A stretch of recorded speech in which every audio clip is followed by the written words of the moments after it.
কৃষ্ণ শংকৰ গুৰু হৰি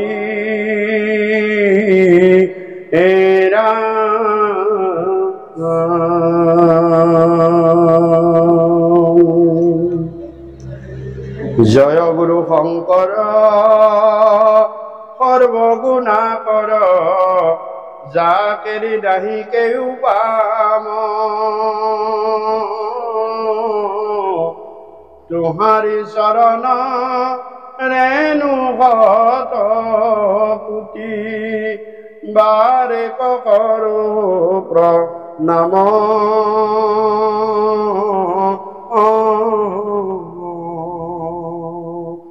তোমাৰি চৰণ ৰেণু হত পুতি বাৰে কৰো প্ৰণাম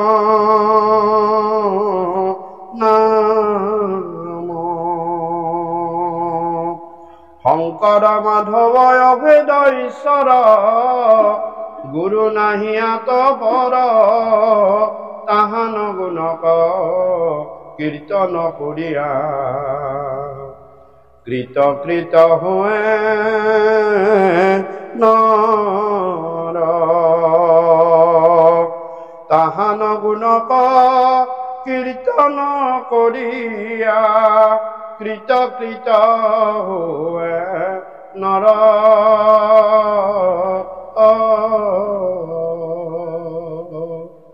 শ্রীমদ ভাগবত মূর্তি বর্ণন রাম বন্ধু পরম গুরু মহাভাগবত কৃপা করা কৃপাময় ধরু শরণ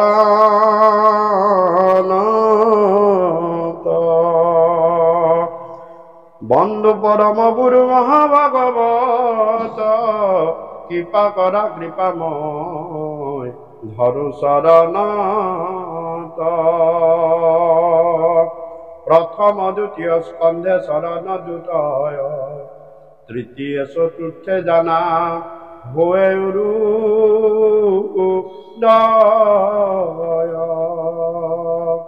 নাভি দেখে পঞ্চমে ষষ্ঠে বৈক্ষস্থল সপ্তমে অষ্টমে কর কমল যুগল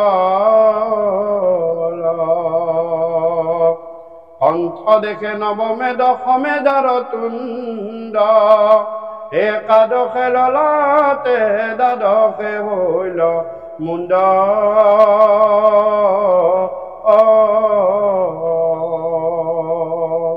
হেন ভাগৱতৰ মূৰ্তি মনোহৰ তমালক দৃশ্য বৰ্ণ শ্যাম কলে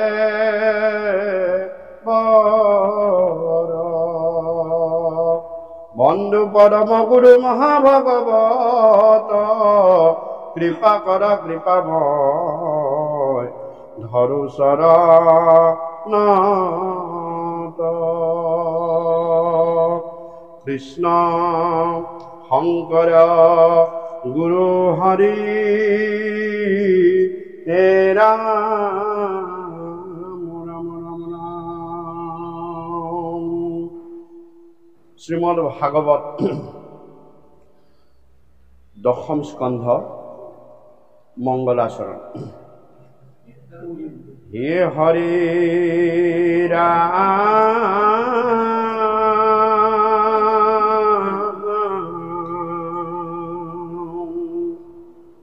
হে রাম হরি রাম রাম রাম।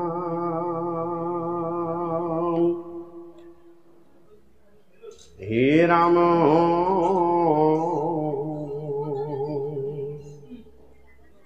জয় নমো যাদব মা ভব জনার্দন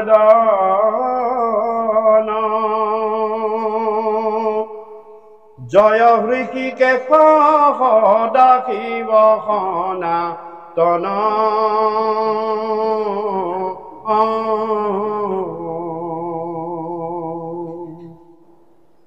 প্রণত তারণ নারায়ণ নিরা আকাৰ কৃষ্ণৰ চৰণে কোটি কোটি নমস্কাৰ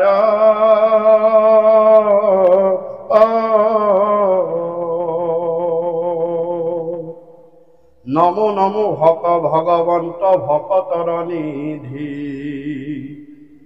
হৰি স্মৰণে আৰাম ভৰ হোক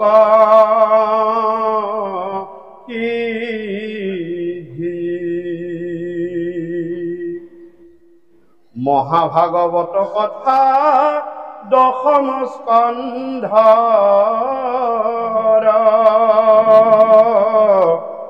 হে বিৰচিলা পদ কৃষ্ণ কিংকৰ শংকৰ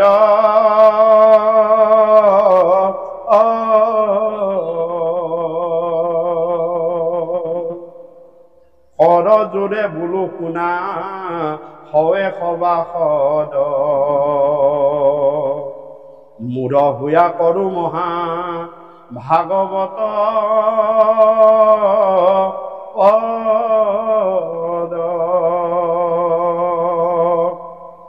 হে ৰাম আমাৰ পদত কেহু নধৰিবা দোষ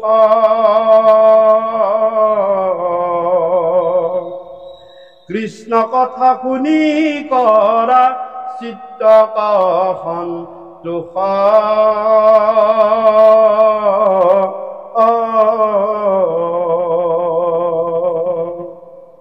শত কোটি জনমৰ মহাপাপচয়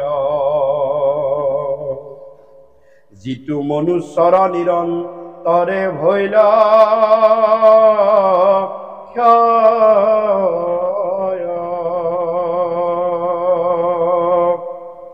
শিকিজনে কৃষ্ণ কথা শুনিবা পাৰে পাপীৰ কাণত পাপে খুচি ঘেন তাৰে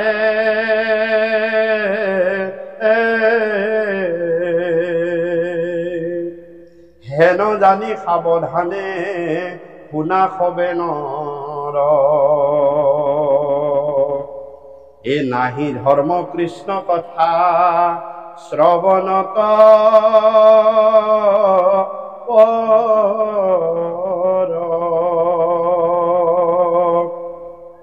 তপ জপ যজ্ঞ মহা দান তীৰ্থ স্নান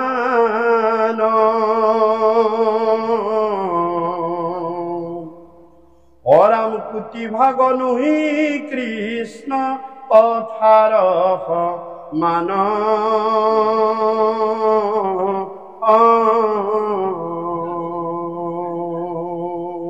কৃষ্ণ জয় জয়তে মোৰ দুজনা গুৰুৰ দুখানি অভয় শ্ৰীচৰণ স্মৰণ কৰি সেৱন কৰি বন্দন কৰি আজি এই পুণ্যবাৰ পুণ্যতিথি পুণ্যস্থান আৰু পবিত্ৰ উদ্দেশ্যে ভগৱন্ত ঈশ্বৰ কৃষ্ণৰ পৰম পবিত্ৰ বৈকুণ্ঠৰ শাস্ত্ৰ ভগৱন্ত ঈশ্বৰ কৃষ্ণৰ সাক্ষাৎ বাংময় স্বৰূপ মূৰ্তি শ্ৰীমদ ভাগৱত কথা আজি পাঠ বিশ্লেষণ আলাপ আলোচনা কৰা হৈছে। শ্ৰীমদ ভাগৱত কথা কলিযুগত ভগৱন্ত ঈশ্বৰ পুৰুষে বৈকুণ্ঠলৈ যোৱাৰ আগতেই কলিযুগৰ আৰম্ভ নহওঁতে উদ্ধৱক কৈছিলে। উদ্ধৱৰ এটা প্ৰশ্নৰ উত্তৰত ভগৱন্ত ঈশ্বৰ পুৰুষে কৈছে, হে উদ্ধৱ, উদ্ধৱে প্ৰশ্নটো এনেকে কৰিছিল যে কলি দুৰ্ঘোৰ কলিকাল সখী আহি আছে, এই কলিকালত নৰসকল একেবাৰে বিপদগামী অধোগামী হ'ব, কলিয়ে কাকো সুখে শান্তিৰে থাকিব নিদিব। এনেহেন কলিযুগত কেনেদৰেনো নৰে জীৱশ্ৰেষ্ঠ নৰে এই সংসাৰ সাগৰৰ পৰা তৰণৰ উপায় পাব। তেতিয়া ভগৱন্ত ঈশ্বৰ পুৰুষে কৈছিলে যে মই দাপৰ যুগত কৰা যিখিনি লীলা, মোৰ অসংখ্য লীলা অৱতাৰৰ কথা, যি শ্ৰীমদ ভাগৱত গ্ৰন্থ বৈকুণ্ঠৰ শাস্ত্ৰ, এই শাস্ত্ৰত মই সমস্ত ধৰ্ম শক্তি সকলো ঐশ্বৰ্য বিভূতি সকলোখিনি লৈ মই এই ভাগৱত শাস্ত্ৰত প্ৰৱেশ কৰিম। তিৰোধায় মই যাবলৈ ওলালো দব, কিন্তু প্ৰবিষ্টস্যু মই আকৌ সোমাই যাম ক'ত? ভাগৱতম স্বয়ং। কোনো শাস্ত্ৰৰ নাম নকয়, মই ভাগৱতত সোমাই যাম। আৰু এই ভাগৱত কথাই একান্ত মনে শ্ৰৱণ কৰি কলিত নৰে। তিনিটা যুগত যি পোৱা নাছিল, এই তিনিটা যুগত সত্য ত্ৰেতা দ্বাপৰত যি নেপালে, সেয়া কলিত দুই দণ্ড চিন্তা কৰাৰ লগে লগে তেওঁ বৈকুণ্ঠ পাব। এই কথা ভগৱন্ত ঈশ্বৰ পুৰুষে নিজ মুখেৰে ভাগৱতৰ শেষত দশম স্কন্ধত খুব সুন্দৰভাৱে বৰ্ণনা কৰিছে। আৰু সেই কৃষ্ণ কথা যেতিয়া উদ্ধৱক ক'লে, আৰু কথাখিনি যে ৰহস্য তত্ত্বখিনি যেতিয়া কথাটো উদ্ধৱক ক'লে, সেই কৃষ্ণ কথাই যেতিয়া ৰজা পৰীক্ষিতে সকলো বিষয়ৰ বাব ঐশ্বৰ্য টকা পইচা ধন ভঁৰাল ৰাজৰ পদ সকলো এৰি গংগাৰ তীৰত গৈ বহিছে। তেওঁৰ কোনো এটা মোহ নাই, অৰ্থাৎ তেওঁৰ বিষয় বাবৰ প্ৰতি মোহ নাই, টকা পইচা সেইবিলাক চব এৰি দিলে। পুত্ৰ জন্মেজয়ৰ হাতত তুলি দিলে। তুলি দি তেওঁ গৈ সাগৰৰ পাৰত বহি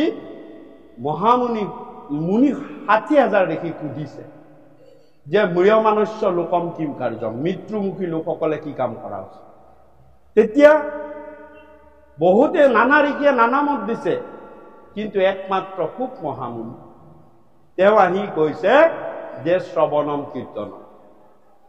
ৰজাই কৈছে এইটো কেনেকুৱা ধৰ্ম শ্ৰৱণ কীৰ্তন? মইতো শুনা নাই। মোৰ পিতৃপুৰুষসকলে যজ্ঞ কৰিছিল, হোম কৰিছিল, তপ কৰিছিল আৰু ভগৱন্তৰ পৰা তাৰ পৰা ফলদান কৰিছিল, এতিয়ালৈকেতো মই শুনা নাই। এইটো শ্ৰৱণম কীৰ্তনম কি? তেতিয়া কৈছে হে ৰজা, তুমি ক'ত শুনিবা? এয়া ভগৱন্তৰ আদেশ আৰু যুগ ধৰ্ম। সত্য ত্ৰেতা দ্বাপৰ এই তিনিটা যুগত ভগৱন্তই নিজে কলেবৰ লৈ এই ধৰাধামত অৱতাৰ গ্ৰহণ কৰিছিল, নিজে কলেবৰ লৈ। আৰু সেইকাৰণে তেওঁক সেৱকীয়ে পাঠকীয়ে বা যিসকলে তেওঁক বিচাৰে, একান্ত মানে কোনোবাই ধ্যান কৰিছিল, কোনোবাই তপ কৰিছিল, কোনোবাই জপ কৰিছিল, আৰু ভগৱন্তবোৰক সুশৰীৰে আহি তেওঁলোকৰ মুখৰ আগত দেখা দিছিল। প্ৰথমতে দিব্য দৃষ্টি লৈ দিয়াই দিছিল, তাৰ পাছত তেওঁ দেখা দিছিল। দেখা দি তেওঁ যিভাৱে মনোবাঞ্ছা কয় যে তোমাক কি লাগিব কোৱা এতিয়া। কোনোবাই টকা পইচা বিচাৰিছিল, কোনোবাই সতি সন্ততি বিচাৰিছিল, কোনোবাই ৰাজ্য বিচাৰিছিল, কোনোবাই মুক্তি বিচাৰিছিল, সকলোকে সকলো দি দিছিল। কিন্তু হে ৰাজন, তুমি গৰ্ভত থাকোঁতেই তোমাক দেখা দিলে। তুমি যেতিয়া গৰ্ভত আছিলা, উত্তৰাৰ গৰ্ভত তোমাৰ মাতৃয়ে যেতিয়া কাতৰে অনুৰোধ কৰিছিল, ভগৱন্ত পুৰুষে অংগুষ্ঠ প্ৰমাণ হৈ তোমাক দেখা দিছিল বোলে, হয় দেখা দিছিল। কিন্তু সেই তাৰ পৰা ৪৫ বছৰ পাছত, বেছি বছৰো নহয়, ৪৫ বছৰ পাছত ৰজাই যেতিয়া ব্ৰহ্ম সাপ পালে, তোমাকতো এতিয়া দেখা দিয়া নাই বোলে, নিদিয়ে, নাই দিয়া। আৰু মোক কৈছে যে শ্ৰৱণম কীৰ্তন, তোমাক মোক কিছুমান কথা ক'ব দিছে। বৈকুণ্ঠৰ শাস্ত্ৰ এইখিনি কোনো নাজানে, তুমি প্ৰথম শ্ৰোতা, গতিকে তোমাক কথাখিনি ক'বলৈ দিছে। গতিকে মোৰ কথাখিনি তুমি একান্ত মনে শ্ৰৱণ কৰিলে তুমি হৃদয়ত ভগৱন্তক দৰ্শন পাবা। তেতিয়া সুধিছিল যে মোক কিয় দেখা নিদিয়ে?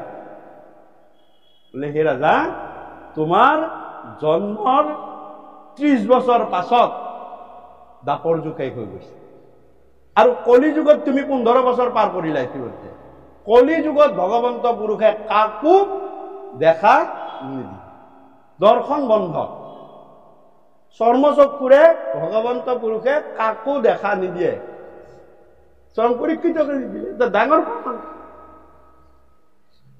গতিকে যেতিয়া দেখা নিদিয়ে, গতিকে তুমি একান্ত মনে মোৰ কথাখিনি শুনা, মনত ৰাখিবা। তুমি খুব সুদৃঢ়ভাৱে কথাখিনি একান্ত মনে শুনিবা।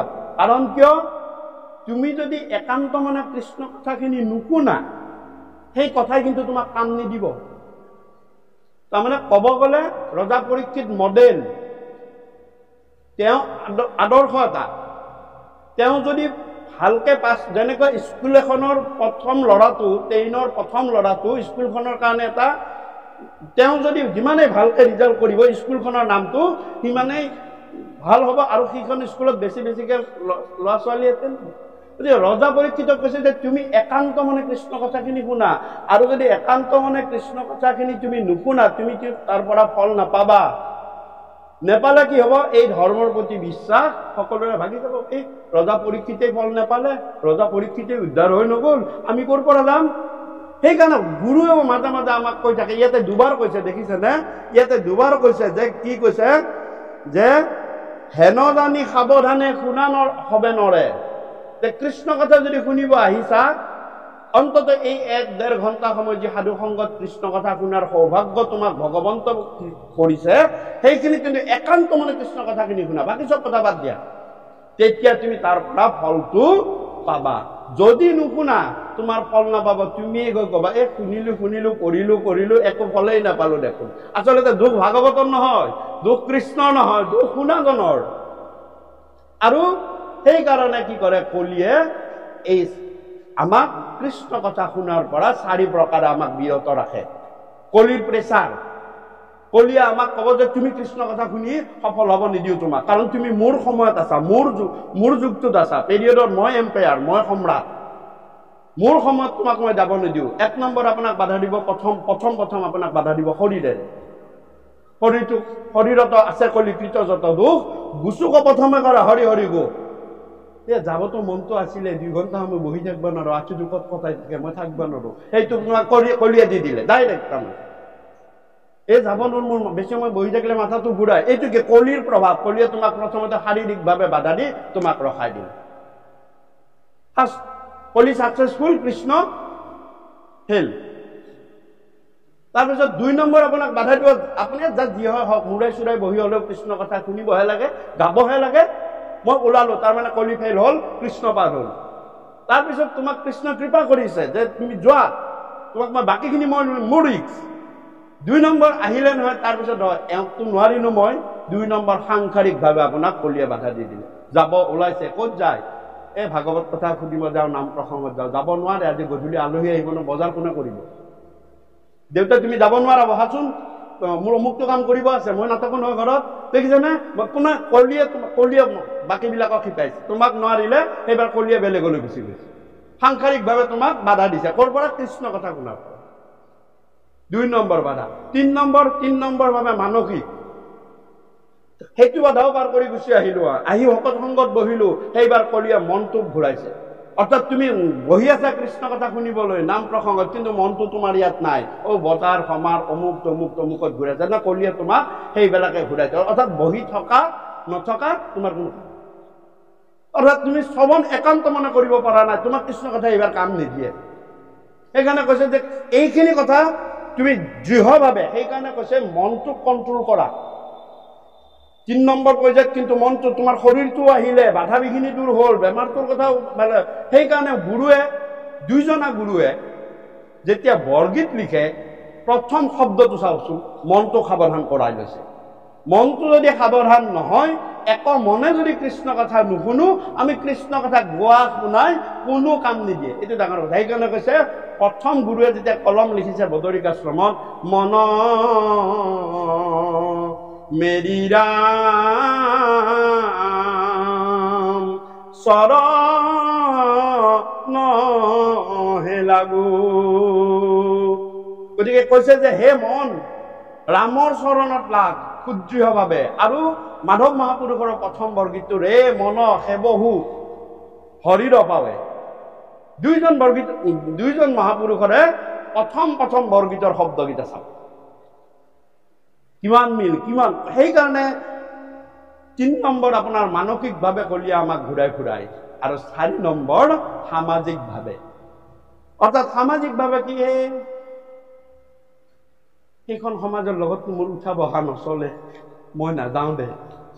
নাম গাব মাতিছে, সেইখন সমাজততো মই আগত বহিব নাপাম, মই নাযাওঁ দে। সেইখন সমাজততো মই অমুক যোৱা আছে, মোৰ লগত বেয়া বেয়ি, নাযাওঁ দে। এয়াও কলিয়েই কৰালে। এই 4 প্ৰকাৰে কলিয়ে বাধা দিয়ে। সেইকাৰণে ৰজা পৰীক্ষিতক সুকে কৈছে যে তুমি সাৱধান কৰি কৃষ্ণ কথাখিনি শুনা, আৰু কৃষ্ণ কথাখিনি শুনিলেই তুমি তৰণৰ উপায় পাই যা। আৰু মহাপুৰুষ কৃপালু গুৰুজনাই সেইকাৰণে আমাক বাৰে বাৰে এইটো কথা কয়, সেইটো কথা কয় যে আৰু নমো ভকতৰ, আৰু এটা ডাঙৰ কথা হৈছে নমো নমো ভগৱন্ত ভকতৰ নিধি হৰিক স্মৰণে আৰম্ভ হৌক সিদ্ধি। ইয়াতো ডাঙৰ কথা এটা আছে যে প্ৰতিটো মংগলাচৰণতে এইখিনি কথা গুৰুৱে আমাক প্ৰতিটো মংগলাচৰণতে দিছে। প্ৰতি 12টা স্কন্ধত গুৰুৱে প্ৰথমতে মংগলাচৰণ লিখে, তাৰপিছতহে স্কন্ধটো আৰম্ভ কৰে। তাৰমানে এই মংগলাচৰণটো কি যে আমাৰ এই ভাগৱত কথাই আমাৰ শৰীৰটোক কেনেকৈ মাংগলিক আচৰণ কৰিবলৈ শিকায়। এই মংগলাচৰণৰ কথাটো লিখিছে যে নমো নমো ভগৱন্ত ভকতৰ নৱনিধি হৰিক স্মৰণে আৰম্ভ হৌক সিদ্ধি। কৃষ্ণ কথা এইটোৱে কথা যে কৃষ্ণ কথা অমুক কামটোৱে সফল কৰিব এনেকুৱা নহয়। কৃষ্ণ কথাই সকলো কাম সফল কৰাব শক্তি আছে। যেনেকুৱা বিদ্যা লাগিলে আমি অকল সৰস্বতীকহে পূজা কৰিব লাগে, কৰি আছে, কৰা দেখিছো। টকা পইচা লাগে যে আমি লক্ষীৰ পাচলিখনহে পঢ়ে দেখিছো। বিশ্বকৰ্মাৰ দিনা বিশ্বকৰ্মাখনহে পঢ়ে, হয় নে নহয়? এইটো চাওক, এটা এটা ডিপাৰ্টমেণ্টৰ কাম, এটা এটা কেতিয়াও লক্ষীয়ে বিদ্যা দিব নোৱাৰে, শক্তি নাই।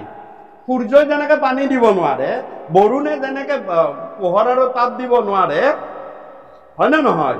গতিকে কোনো দেৱ দেৱীয়ে নিজৰ ডিপাৰ্টমেণ্টৰ বাহিৰে একো কাম কৰিব কাৰণে শক্তি নাই। ভগৱন্তই কৈছে যে মই সকলো দিব পাৰো, বিদ্যা বুদ্ধি কৰ্ম ধৰ্ম মই সকলোখিনি দিব পাৰো, সেয়া মোৰ শক্তি আছে। একমাত্ৰ ভগৱানৰ এই শক্তি আছে যিয়ে সৰ্বসিদ্ধি কামনা কৰিব পাৰে। আপোনালোকে চাব পাৰে, আপোনালোকে নিজে প্ৰেক্টিকেলি কথাটো গম পাব। সেইকাৰণে ভাগৱতত প্ৰত্যেকতে যে সকলো 9খন ভঁৰাল লক্ষ্মী সুধিছে দেৱ সমাজৰ কাৰণে ধন ভঁৰালী কাক পাতিছে দেৱতাসকলে? বোলে ধন ভঁৰালী পাতিছে, কোনো দাগ দুগ নাই, কাৰো লগত হাই কাজিয়া নাই, সকলোৱে ভাল পোৱা যে কুবেৰক পাতিছে। বোলে হয় নেকি? কুবেৰ সৰ্বসন্মতিক্ৰমে দেৱ সমাজৰ টকা পইচাৰ ধন ভঁৰালী। ৰবা কুবেৰক কেইখন ভঁৰাল দিলা? সুধিছে কেইখন ভঁৰাল দিলা কুবেৰক? বোলে কুবেৰক অষ্টনিধি দি দিছো প্ৰভু, অৰ্থাৎ 8খন ভঁৰাল মই কুবেৰক দি দিছো। বোলে এনেকুৱা মোৰ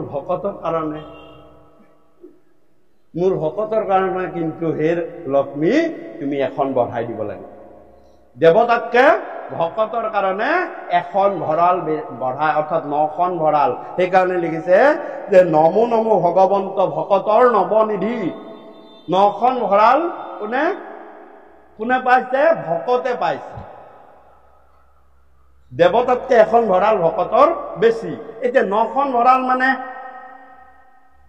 সেইকাৰণে ভকতক কি কৰিছে যে 9খন ভঁৰাল দিয়াৰ কাৰণে ভকতক 9খন ভঁৰালৰ 9টা তলা থাকিব নহয়। তলাত খুলিলেহে ভকত ভিতৰলৈ সোমাব পাৰিব, ভঁৰালৰ পৰা বস্তু আনিব পাৰিব, থাকিবই লাগিব। ভঁৰাল মানে তলা এটাৰ কম্পালচৰি, যোনে তোনে খুলি তাত সোমাব নোৱাৰে। একোচা ভঁৰালৰ চাবি থাকিব আৰু 9টা তলাৰ 9পাত চাবি থাকিব লাগিব, চাবি থাকিব লাগিব। সেইকাৰণে প্ৰসংগটো কৰিব আহিছে যে 9খন ভঁৰাল দিলে, প্ৰভুক ক'লে 9খন ভঁৰাল, এতিয়া 9 পাত চাবিৰে এটা কোচা দি দিলে যে এই কোচাটো ভকতৰ। আৰু ভকতে সেই 9 পাত চাবিৰ কোচাটো লৈ ঘূৰি ফুৰে, আমি গমেই নাপাওঁ কি। সেইকাৰণে কৈছো যে যি ইচ্ছা ভকতে যি ইচ্ছা তাকে ভগৱন্ত পুৰুষৰ পৰা লৈ আহিব পাৰে, আৰু তেওঁ ভকতে চাই পাত দিয়ে। সেই কি 9 পাত চাবি কি জানেনে? নৱধা ভক্তি। নৱধা ভক্তিৰ চাবি কোচা অকল ভকতৰ লগতহে থাকে, হয়নে? কি শ্ৰৱণ কীৰ্তন অৰ্চন বন্দন দাস্য সখিত্য বন্দন বিষ্ণুত কৰিব দেহ অৰ্পণ। এই 9 পাত চাবিৰে ভকতে ভগৱন্তৰ 9টা ভঁৰালৰ পৰা ধন আনে, বিদ্যা আনে, বুদ্ধি আনে, যি আনে ইচ্ছা মতে আনিব পাৰে। তাত কোনো বাধা দিবলৈ কাৰো শক্তিয়েই নাই, কাৰো শক্তি নাই। গতিকে ভাগৱতে কৈছে যে প্ৰভু ভগৱন্ত ভকতৰ নৱনিধি হৰিক স্মৰণে আৰম্ভ হৌক সিদ্ধি। এই যে আৰম্ভ কৰিলো আমি হৰিক স্মৰণ কৰি, আৰু ইয়াৰ দ্বাৰা ভকতে যি ইচ্ছা তাকে ভগৱন্তক আবেদন কৰিব। কিন্তু লক্ষ্মীক আপুনি টকা পইচাহে আবেদন কৰিব পাৰিব, সৰস্বতীক আপুনি বিদ্যাহে আৰু আবেদন কৰিব পাৰিব, সূৰ্যক লাগিলে পোহৰ আৰু কৰিব পাৰিব। কিন্তু আমাৰ কৃপালু গুৰুৱে কৈছে ৰাষ্ট্ৰপতিৰ পৰা চিলটো আনা। যদি তোমাক ৰাষ্ট্ৰপতিয়ে চহীটো কৰি দিলে তেতিয়া মুখ্যমন্ত্ৰীয়ে সেইটো ৰিজেক্ট কৰিবৰ শক্তি নাই। মুখ্যমন্ত্ৰী কৰিলে কিন্তু ৰাষ্ট্ৰপতিয়ে ৰিজেক্ট কৰি দিব পাৰে। এখন আবেদনত মুখ্যমন্ত্ৰী চহী কৰিলে ৰাষ্ট্ৰপতিৰ ইচ্ছা তেওঁ ৰিজেক্ট কৰি দিব যে এইখন মই নামানো, নহ'ব, হয় নে নহয়? গতিকে আমাৰ কৃপালু গুৰুৱে কৈছে ৰাষ্ট্ৰপতিৰ পৰা চিল চাইন অনাৰ ব্যৱস্থাটো হৈছে এক শৰণ হৰিনাম ধৰ্ম। তাৰ পৰা যদি চাইল আনিব পাৰিলা তোমাৰ কোনো কথা নাই, তোমাক ভগৱন্তই চলাই ৰাখিব। গতিকে ইয়াতো কৈছে যে তপ জপ যজ্ঞ মহাদান তীৰ্থস্থান কোটি ভাগ নুহি কৃষ্ণ কথাৰ সমান। কলি যুগত তপ জপ যাগ যজ্ঞ এইবিলাক ভগৱন্ত ঈশ্বৰ পুৰুষৰ নামৰ কোটি ভাগৰ ৰেণুৰ সমানো নহয়। কিয় কলে যে কিয় এই কাৰণেই কলে যে আমিবিলাক সৰু কথা, আমিবিলাক সৰু কথা। মহা মহা বেদজ্ঞ ঋষিসকলে প্ৰথম তেওঁলোকে গমেই নাপায়। ৰজা পৰীক্ষিতে গম পালে যে কলিযুগ আৰম্ভ হৈছে, 15 বছৰ গুচি গৈছে, সুকে কৈ দিলে তেতিয়াহ'লে মই কি কৰিব লাগিব? তুমি গুৰু ধৰি গুৰুত শৰণ লোৱা।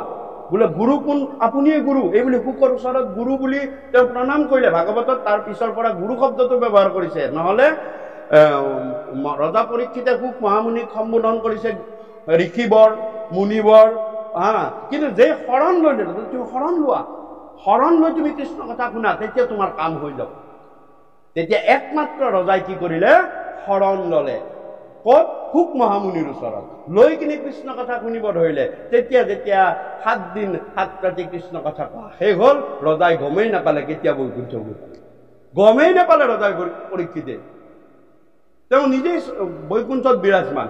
আৰু বাকী মুনিসকলে কোনো 60,000 ঋষি আছিল লগত, বেদজ্ঞ শাস্ত্ৰজ্ঞ 60,000 ঋষি। 60,000 ঋষিয়ে কোনেওতো কথাটো গমেই নাপালে যে এনেকে যে কৃষ্ণ কথা শুনে। তেওঁলোকে কৃষ্ণ কথাখিনি কি কৰিলে? মাথালৈ লৈ গ'ল। কৃষ্ণ কথা হৃদয়লৈ নিব পাৰি, মাথালৈ নিব পাৰি। ঋষিসকলে তৰ্ক কৰিব লাগিব, আমি পিছত কিবা কিবি কামত লাগিব, এই বুলি ভাবি তেওঁলোকে মাথালৈ লৈ গ'ল। লৈ যোৱাৰ ফলত সেই শাস্ত্ৰজ্ঞ বেদজ্ঞ ঋষিসকলে 260 বছৰ পিছতেই চব কথা পাহৰি গ'ল। মাথালৈ নিলে যি কথা তুমি মাথালৈ নিবা সেইটো কথা তুমি বেছি, আমি নৰ মনুষ্য, আমি 26 বছৰতে পাহৰিম। 26 নালাগে, 26 দিনৰ পাছত আজি কৃষ্ণ ভাগৱতত কি কথা কলো বহুত মানুহে মনত নাথাকিব। 26 দিন কিয়? কলিয়ে পহৰাই ৰাখে। গতিকে চাওক 260 বছৰ পিছত পাহৰি গ'ল। পাহৰি গৈ তেওঁলোকে কৃষ্ণ কথাখিনিৰ মূল্য নুবুজি কি কৰিলে? আকৌ হোম তপ যাগ যজ্ঞ কৰিবলৈ আৰম্ভ কৰি দিলে। কলি যুগত হোম তপ যাগ যজ্ঞই কোনো কাম নকৰে, তেওঁলোকে কামেই নকৰিলে। তেওঁলোকে প্ৰথমতে কৈছে ভাগৱত কৰিলো হোম তপ যাগ যজ্ঞ কৰিলো সহস্ৰ বছৰ, কিন্তু আমি দেখোন একো ফলেই পোৱা নাই। বেদজ্ঞ ঋষিসকলে ফল নেপালে কলি যুগৰ আৰম্ভ হোৱাৰ 260 বছৰ পাছত। তেওঁলোকে নাপায়, পুনৰ সেইবাৰ আকৌ সুকৰ ওচৰলৈ গুচি গ'ল।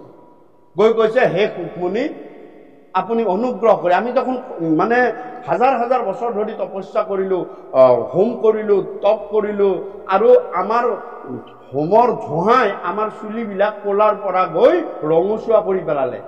আপোনালোকে ভাওনাত ঋষিসকলৰ চুলিবিলাক ৰঙচুৱা দেখিছেনে?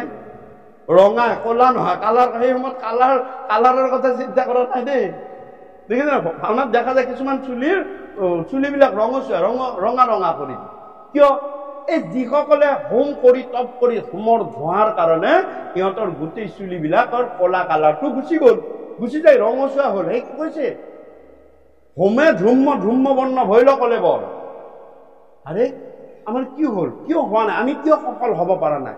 তেওঁলোকে বুজাই নাই যে কলিযুগ আৰম্ভ হৈছে। 15 বছৰত ৰজা পৰীক্ষিত তৰি গ'ল। 260 বছৰ পিছত তেওঁলোকে পুনৰ শুকৰ ওচৰলৈ গৈ ক'লে যে হে শুক মহামুনি, অনুগ্ৰহ কৰি আমাক সেই 260 বছৰ আগতে ৰজা পৰীক্ষিত কোৱা কথাখিনি আমাক আকৌ কৈ দিয়ক। তেতিয়া শুক মহামুনিয়ে এওঁলোকক পৰীক্ষা চালে। ৰবা, এওঁলোকৰ কথাখিনি এওঁলোকে কিয় আকৌ ভুল পথে কিয় পৰিচালিত হ'ল। তেওঁ সকলো কথা চিন্তা কৰি, তেওঁ ভগৱন্তৰ অৱতাৰ, তেওঁ গম পালে যে এওঁলোকে কথাবিলাক মাথালৈ নি গৰ্বিত হৈ গৈছিল। মোৰ কথাখিনিৰ কোনো গুৰুত্ব দিয়া নাছিল, কাৰণ এওঁলোকক জন্মৰ যিটো উচ্চকুলীন ভাৱ, এইটোৱে এওঁলোকক অন্ধ কৰি ৰাখিছিল। বিষম অহংকাৰত এওঁলোকে কৃষ্ণ কথাখিনি শুনিছিল। গতিকে মই এওঁলোকৰ পৰীক্ষা চাওঁ। ক'লে যে মই আৰু তোমালোকক কৃষ্ণ কথাখিনি নকম। খুব সুন্দৰভাৱে ভাগৱতৰ প্ৰথম স্কন্ধতে আছে যে মই কৃষ্ণ কথাখিনি নকৈ মই কি কৰিম, মই তোমালোকক, যদি তোমালোকে শুনিব আৰু তৰিবলৈ মন আছে, তেতিয়াহ'লে যোৱা নৈমিষাৰণ্যত নিকুলীয়া জাতত এই কৃষ্ণ কথা জনা সুত আছে। সুকে ক'লে সুতলৈ, তেওঁ কিন্তু নিকুলীয়া অৰ্থাৎ হীন জাতিৰ জন্ম, তেওঁ ক'ব যোৱা। মই যেতিয়া ৰজা পৰীক্ষিতক কৈ থাকো, তেতিয়া তেওঁ বহু দূৰত গছৰ ছাঁৰ তলত বহি মোৰ কথাখিনি শুনি আছিল। তেওঁ উগ্ৰশ্ৰৱা সুত। উগ্ৰশ্ৰৱা শব্দটো কি জানে? এইটো বিজ্ঞানৰ শব্দ। এইটো বিজ্ঞানৰ অতি শব্দ আছে, যিটো এটা হুচেলৰ মাত আমি আগতেও পাইছিলো। গেলটন হুচেলৰ মাত কুকুৰে শুনে, কিন্তু মনুষ্যই নুশুনে। 20,000-20,000ৰ ওপৰত যদি ফ্ৰিকুৱেঞ্চি হয়, তেতিয়া তেওঁ সেই শব্দটো শুনে।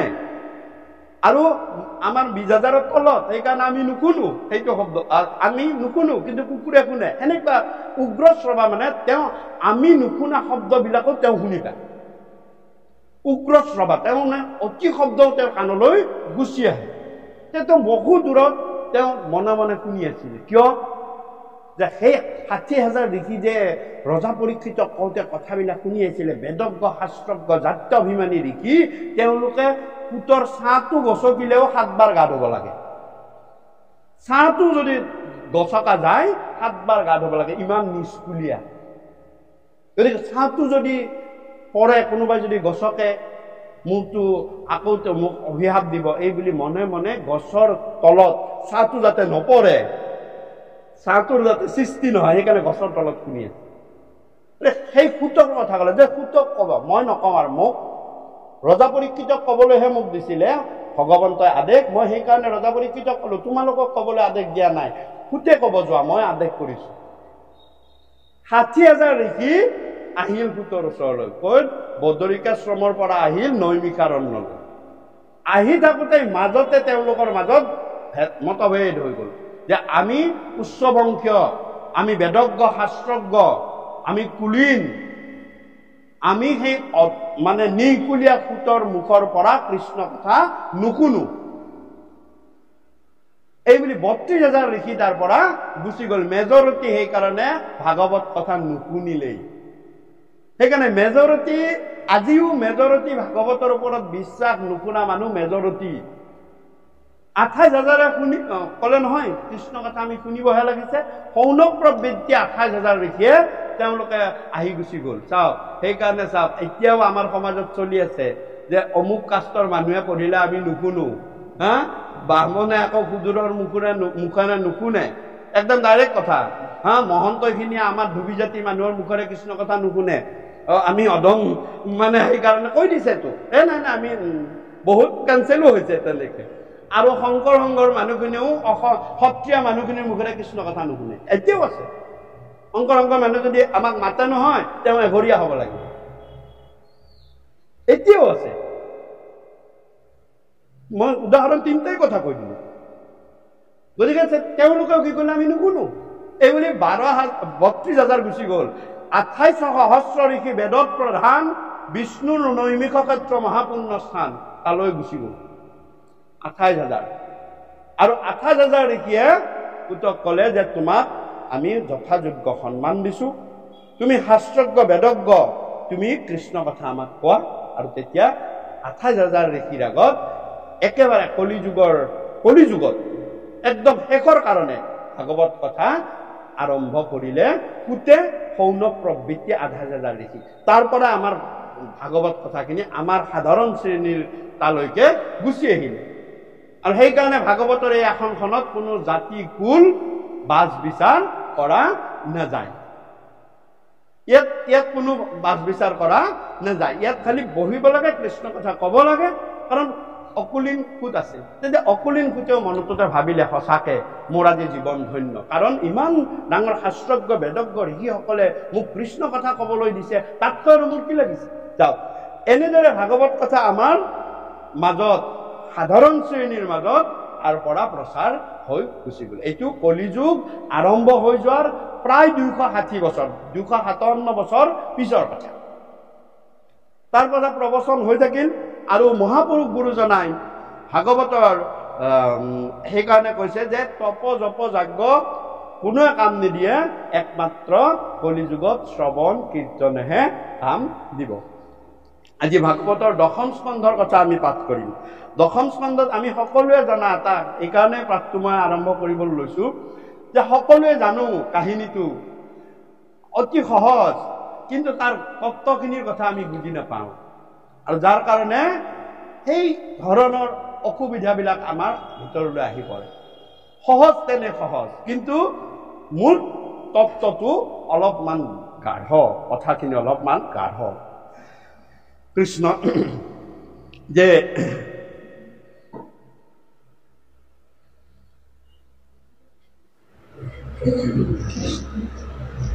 কৃষ্ণ মই পাঠখিনি আগবঢ়াৰ আগতে মই ৰামায়ণৰ কথালৈ আৰম্ভ কৰিছো আজি ভাগৱত কথা যে প্ৰভু শ্ৰীৰামচন্দ্ৰই ৰাৱণক বধ কৰাৰ পাছত আই জানকীক ৰাৱণৰ পৰা আনি ললে আৰু পিছদিনা তেওঁ মানে সসৈন্যে আকৌ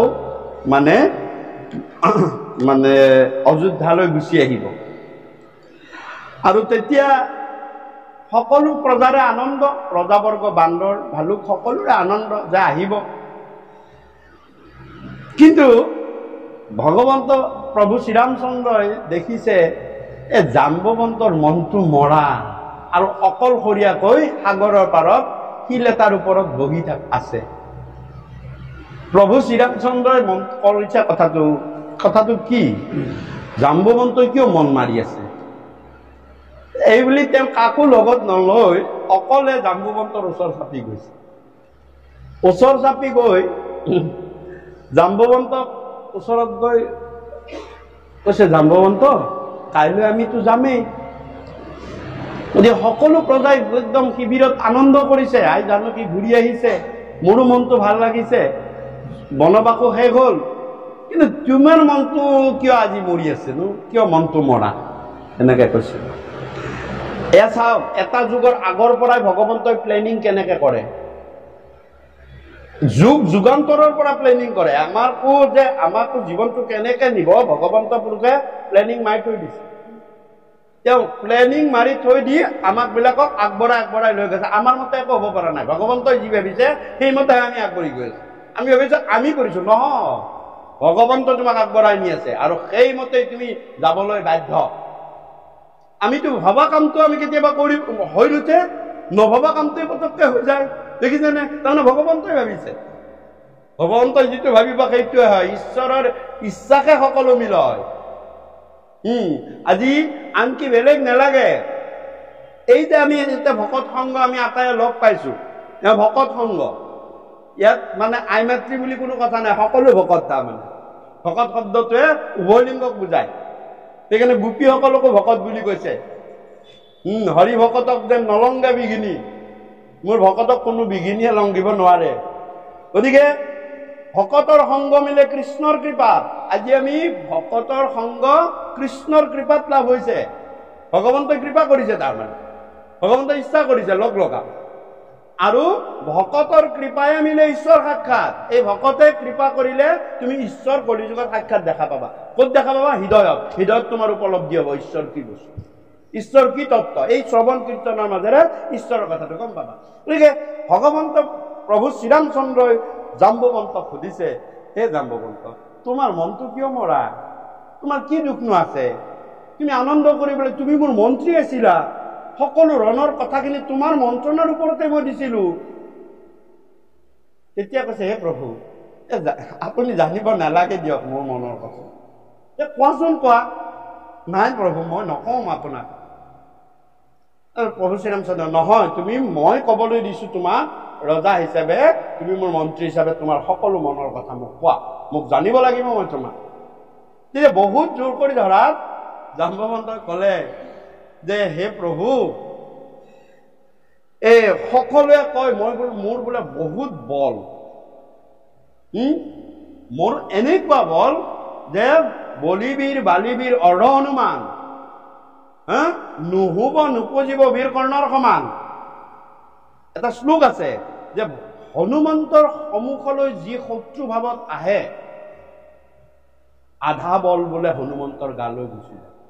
সেইকাৰণে বান্দৰক আগফালৰ পৰা আক্ৰমণ নকৰিব। বান্দৰক মাৰিলে পিছফালৰ পৰা মাৰিব, আগফালৰ পৰা মাৰিলে কিন্তু আপোনাৰ আধা বল তালৈ গুচি যায়। মনত ৰাখি, সি তাৰমানে কি, আপুনি জঁপিয়াব নোৱাৰে, সি জঁপিয়াব পাৰে, হয়নে? আপুনি যিটো কাম কৰিব নে, সি থাপ মাৰি সিটো কাম কৰিব পাৰে। তাৰ আপোনাৰ বল শক্তিহে আধা, সি লৈয়ে লয়, পিছফালৰ পৰা এটাক কৰিলে সি গম নাপায়। সেইকাৰণে অৰ্ধ হনুমান, হনুমানৰ আগত যি আহি যায় তাৰ বোলে আধা বল হনুমানৰ গালৈ গুচি আহি। আৰু সেইকাৰণে ৰামক কান্ধত লৈ হনুমানে যুদ্ধ কৰিছিল ৰাৱণৰ সন্মুখত গৈ মুখামুখিকে। তাৰমানে আধা বল হনুমানৰ গালৈ গুচি আহিল ৰাৱণৰ আধা বল। ৰাৱণো কমবীৰ নাছিল, কি টিকচত লৈ আহিছে দেখিছেনে? তাৰ পৰা এইবিলাক বহুত কথা আছে। তাৰ পৰা আৰু ময়ো কমতিবীৰ নহয়, মোৰ সন্মুখে বোলে আহিলে সকলো বল বোলে মোৰ গালৈ গুচি আহে। জাম্বুৱন্তৰ গালৈ সকলো বল, শত্ৰুৰ সকলো বল আধাহে আহে হনুমানৰ ক্ষেত্ৰত, কিন্তু জাম্বুৱন্তৰ মুখামুখিকে যদি, ভালুকৰ মুখামুখিকে যদি আহে, গোটেই বল লৈ গুচি আহে। গতিকে মই মহাবীৰ ভাবিছিলো, মোৰ ইমান বল, মই প্ৰমাণ চাম। ক'ত প্ৰমাণ চাম? প্ৰথমতে মই ভাবিলো বালিৰ লগত যুদ্ধ কৰিম, আৰু সেইকাৰণে মই সুগ্ৰীৱৰ পক্ষ দিলো। আৰু সুগ্ৰীৱৰ পক্ষ দি মই সুগ্ৰীৱৰ লগত মই যুদ্ধ মানে থাকি বালিৰ লগত যুদ্ধ কৰিম বুলি ভাবিলো। কিন্তু কি হব, এটা দিনত দৈৱক্ৰমে তুমি কি হল, একপাতে সৰে বালি হং কৰিলে জীৱ, তুমি এক পাত সৰতেতো বালিক বধ কৰি থৈ দিলা, গল। আৰু তাৰপিছত ভাবিলো, আপোনাৰ লগত লগ হলো, ভাবিলো এইবাৰ ৰাৱণৰ লগত মই যুদ্ধ কৰিম। কিন্তু ৰাৱণৰ লগত যুদ্ধ কৰিম মোৰ ক'ত আপুনিতো মোক যুদ্ধতে নপঠিয়ালে, মোকতো মন্ত্ৰী হিচাপে মন্ত্ৰণা দিবলৈ ওচৰতে ৰাখি থৈ দিলে। কেতিয়াবা পঠালেও সৰু সুৰা বীৰৰ কাৰণে পঠায়, কিন্তু ৰাৱণৰ লগত যুদ্ধ কৰিবলৈ মোক আপুনি নপঠিয়ালে, আপুনি মোক মন্ত্ৰণা দিবলৈ, তাৰমানে আৰু ৰাৱণকো এটা সময়ত মাৰি পেলালে আপুনি। এতিয়া মই যুদ্ধ কৰি মোৰ বলৰ পৰীক্ষা চাবলৈ মানুহে নাইকিয়া হ'ল। তেতিয়া প্ৰভু শ্ৰীৰামচন্দ্ৰই ক'লে, তেতিয়াহ'লে তুমি এতিয়া মোৰ লগত যুদ্ধ কৰিহে চাব লাগিল। দেখিছেনে?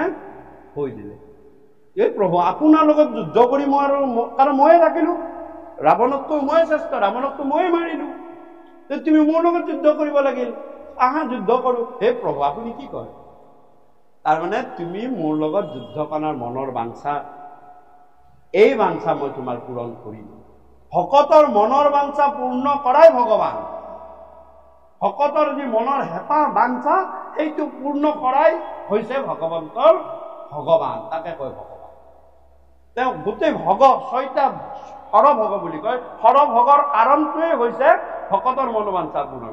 জাম্বুৱন্তৰ মনোবাঞ্ছা আছিল ৰামৰ লগত যুদ্ধ কৰা, কিন্তু জাম্বুৱন্তটো ৰামৰ লগত কেতিয়াও যুদ্ধ নকৰে।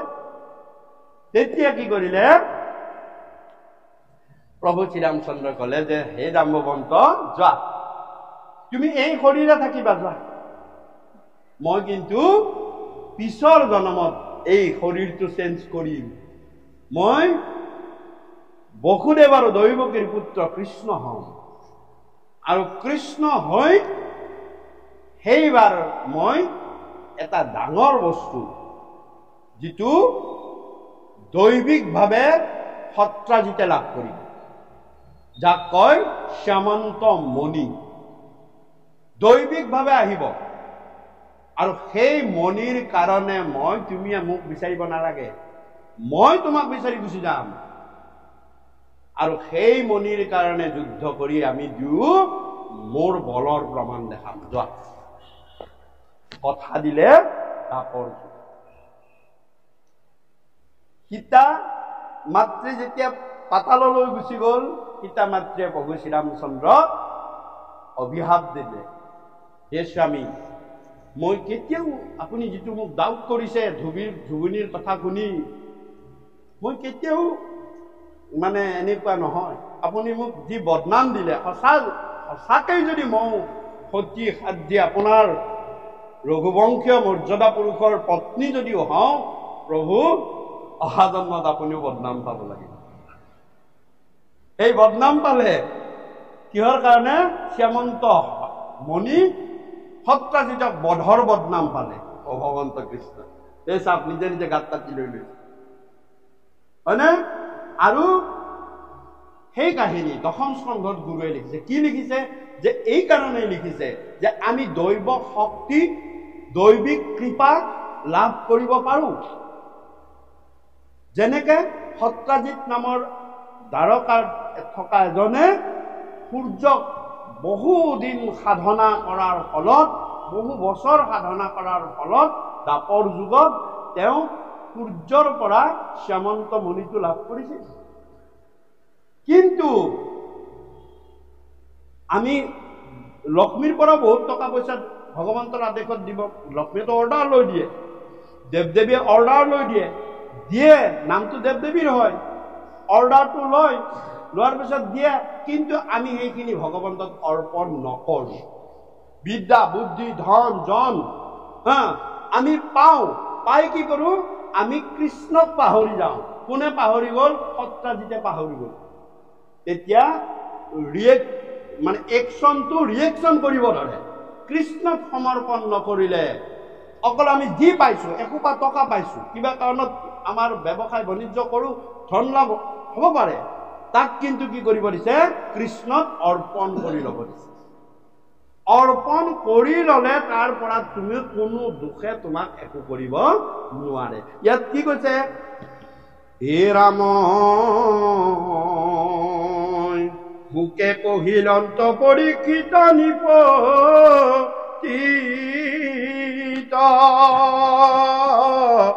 কৃষ্ণক কলংক দিলা হে ৰাজা সত্ৰাজিত,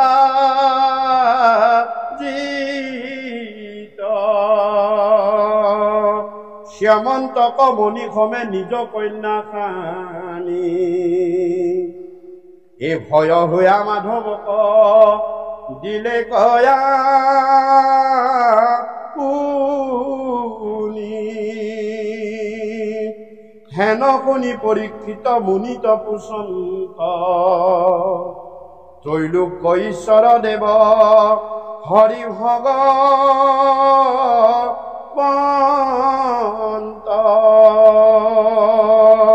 তাংক কিবা কলংক দিলে সত্ৰাজিত, এ কহিওক গুৰু মোৰ থিৰ হৌক চিত। আৰু ৰজা মহামুনি সুকে মহাৰাজ পৰীক্ষিত কৈছে, হে ৰজা, এবাৰ ভগৱান কৃষ্ণ এটা ডাঙৰ বদনাম পাইছিল, আৰু ভগৱান কৃষ্ণই সত্ৰাজিতে এটা ডাঙৰ বদনাম দিছিলে, অৰ্থাৎ ক'ব গ'লে মাৰ্ডাৰ কেছত ফচাই দিছিলে ভগৱানক। ডাইৰেক্ট কথা, তেওঁৰ কুলকালীক প্ৰসঞ্জিতক মাৰা বুলি বদনাম উলিয়াই দিছিল। কিহৰ কাৰণে? যে শ্যামন্ত মণিটো লৈ গৈছিল। শ্যামন্তমণিটো পিন্ধি গৈছিলে বনলৈ আৰু যাওঁতে কি কৰিছিলে যে পখেনজি নাইকিয়া হ'ল, নাইকিয়া হোৱাৰ ফলত মণিও নাইকিয়া হ'ল আৰু কৃষ্ণক বদনামটো দি দিলে যে খুজি নাপায় ভাগ্য মাৰি কৃষ্ণে নীলা মণি শুনি সৰ্ব লোকে আকৌ কৰে কানা কানি। কীৰ্তনত লিখিছে যে কৃষ্ণই কি কৰিছিলে যে কি হ'ল এই ৰামই তেতিয়া ৰজাই সুধিছে যে ভগৱন্তই কিয় এনেকুৱা বদনাম পালে আৰু কি কৈছে অ ৰাম কেন মতে সত্ৰাজিতে পাইলা শ্যামন্ত অ ৰাম কেন মতে কন্যা বিহে দিলে ক কৃষ্ণ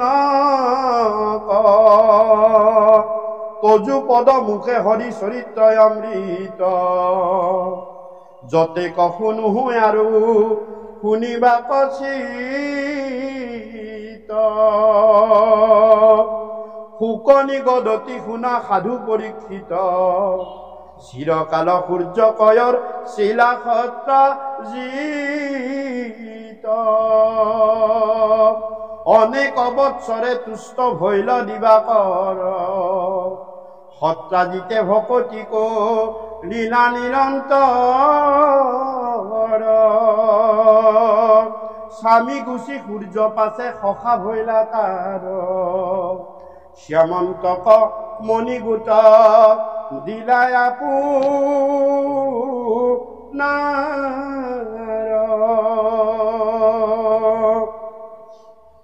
হে ৰাম মণি পায়া কণ্ঠত পিন্ধিলা সত্ৰাজিত আদিত্য সদৃশ জলে চিত্ত হৰি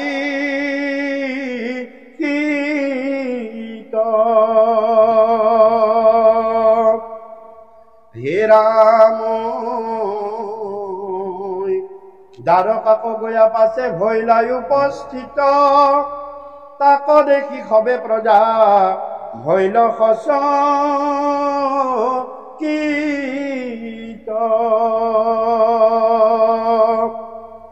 হে ৰাম মাধৱক নমিতে আসন্তে দিনপতি এহি দেখি অতিশয় বাঢ়িল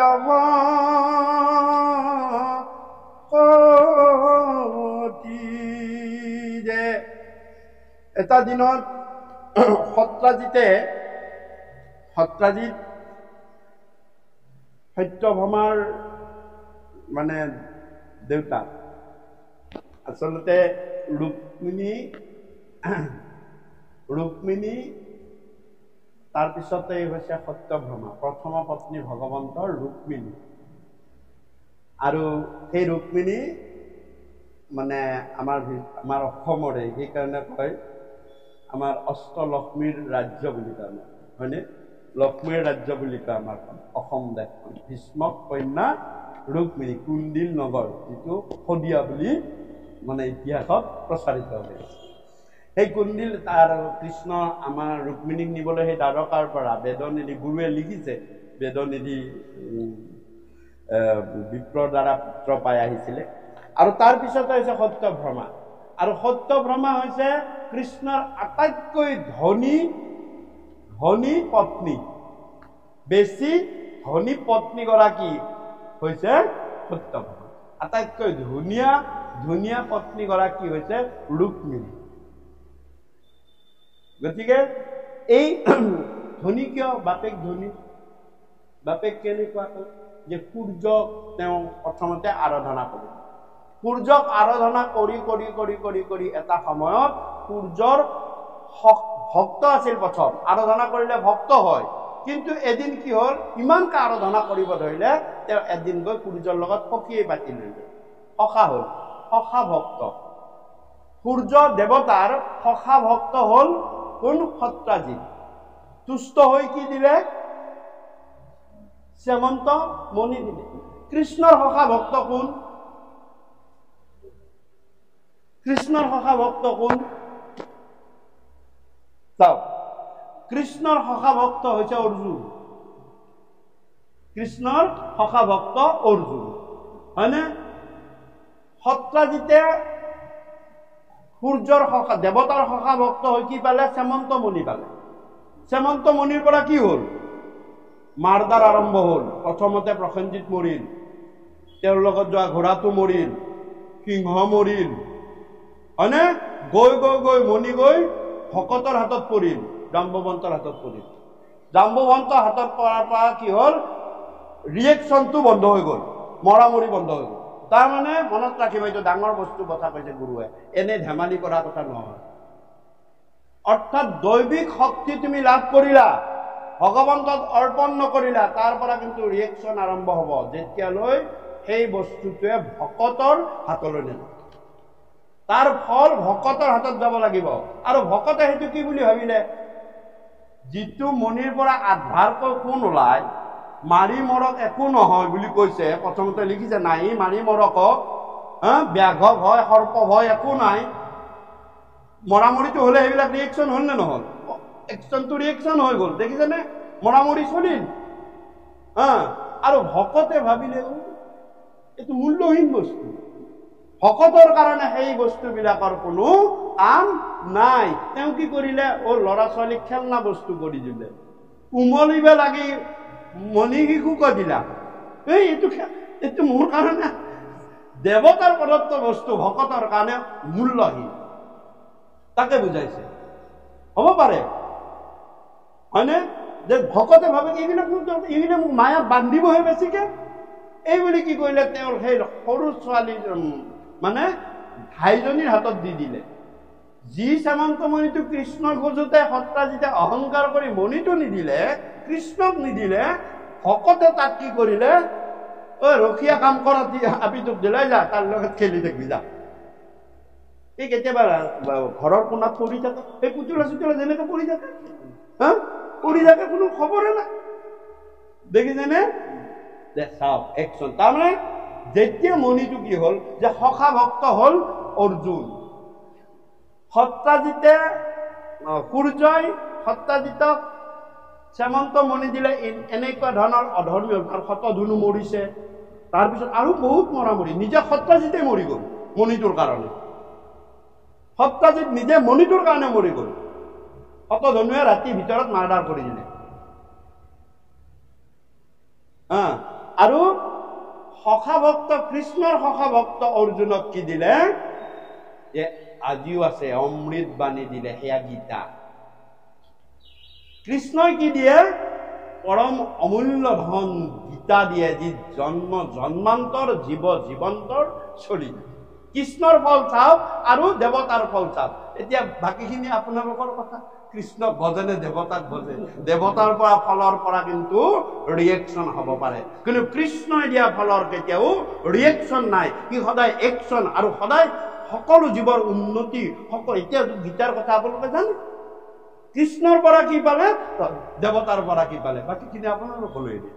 গতিকে লৈ সেইদিনা সত্ৰাজিতক মণিটো দিলে, আৰু মণিটো দিওঁতে সকলোৱে ভাবিলে এইটো কি আহে ইমান উজ্জ্বলিত কৰি, কি আহে? সত্ৰাজিতে দেখিলে যে ইমান উজ্জ্বল কোন এদিন নাই, এইটো সূৰ্য আহিছে। তেতিয়া কৃষ্ণক সকলোৱে গৈ খবৰ দিলে, লিখিছে যে হে কৃষ্ণ, তোমাক চাবৰ কাৰণে সূৰ্য দেৱতা নামি আহিছে, আমাৰ চকু চাট মাৰি ধৰিছে, তুমি কৃপা কৰা, তুমি অকল সূৰ্য দেৱতাক ওলাই আহি লগ কৰা। কৃষ্ণই পাখা খেলি আছে। কৃষ্ণই আঠবাটকৈ নামি আহিলে, সকলোকে দেখালে, দেখাই কি কৰিলে? ৰাম ভকতক শুনি হেন কৰোণাবচন, হাসিয়া মাতিলা পাছে কমল লোচন।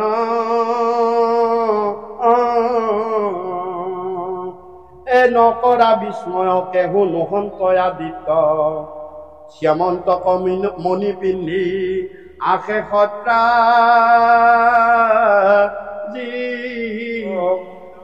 এই চিৰকাল তপ কৰি চিন্তিলা সূৰ্যক, তুষ্ট হুয়া দিলা এহি হে ৰবি শ্যামন্ত। হে সকল ভুকুতি গতি যাহাৰ চৰণে, তাংকতে যে আনবৰ সাধে পুনৰ জানে কৃষ্ণৰ বচন হবে গুণিল মনত কোন বস্তু শ্যামন্ত কৃষ্ণৰ গত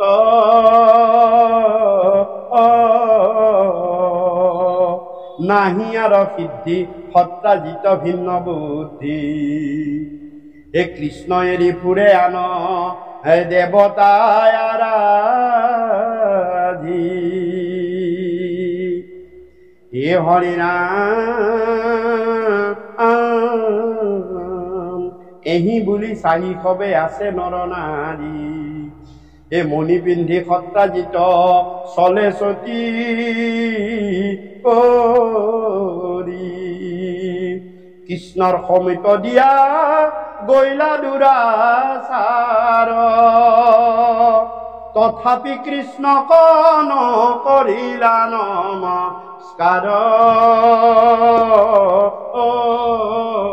গলত শ্যামন্ত মণিটো পিন্ধি যেতিয়া আহিলে কৃষ্ণক যেতিয়া প্ৰজাসকলে আকৌ গোটেই খবৰ দিলে কৃষ্ণ ওলাই গ'ল প্ৰজাসকলক ক'লে এই প্ৰজাসকল চিন্তা নকৰিবে এইটো সূৰ্য নহয় সূৰ্যৰ সখা সত্ৰাজিত সূৰ্যই সেই তেওঁ যেতিয়া সমুদ্ৰ মন্থন হয় তেতিয়া এটা মণি ওলাইছিল সেইটো শ্যামন্তক মণি সেই মণিটো সূৰ্যৰ ভাগত পৰিছিল আৰু সূৰ্যই সেই মণিটো আজি সন্তুষ্ট হৈ তেওঁৰ সখীয়েক সত্ৰাজিতক দিছিল আৰু সেইটো পিন্ধি সত্ৰাজিত আহিছে আৰু প্ৰজাসকলে ভাবিছে বা ইমান ডাঙৰ মণি কৃষ্ণইহে পাব লাগিছিল কিন্তু কৃষ্ণই নাপালে দেখোন তথাপিও সত্ৰাজিত আহিছে মণিটো দেখিছে আমাৰ বহুত বহুত ডাঙৰ ডাঙৰ ডিগ্ৰী লৈ কিছুমান লোক আহে হয়নে কিন্তু মনত ৰাখিব তেওঁ সেইখিনি কৃষ্ণক অৰ্পণ কৰিব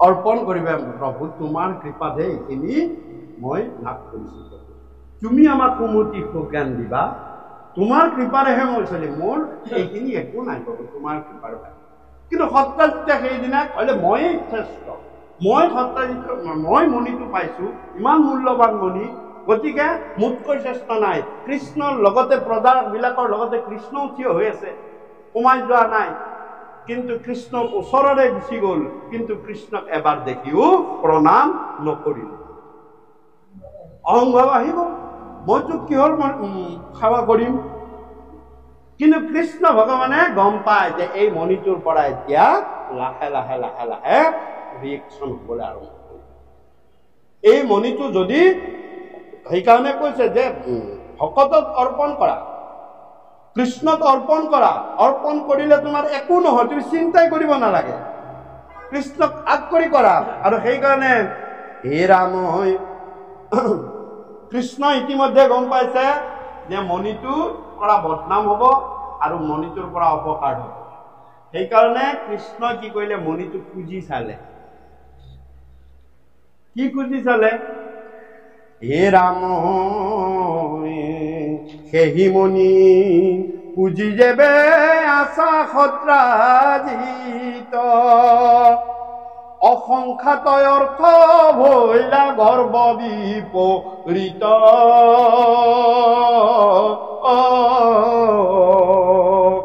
মহন্তক দেখি আৰু নকৰে আদৰ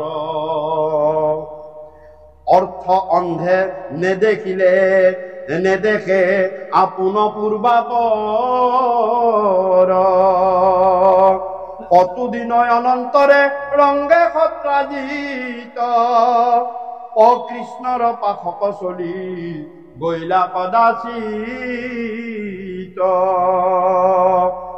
তাক দেখা হাকি হৰি বুলিলা বুজাই পৰম যুগুতি হিত অমৃত পৰাই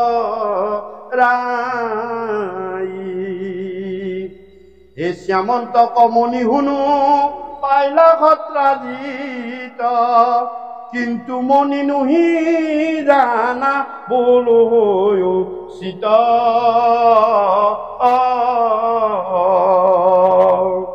একালে দুখ পাইবা সেই মনিৰ কাৰণে কৈ দিলে ভগৱান হে ৰাম জানি হিত বাক্য বোলা বোলো হৰি উজাতনে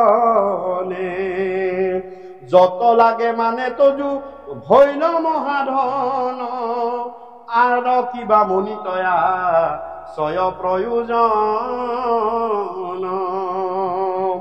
উগ্ৰখান ৰাজা কদি উপইতুমনি মহাসতী কৰি সুখে এ থাকি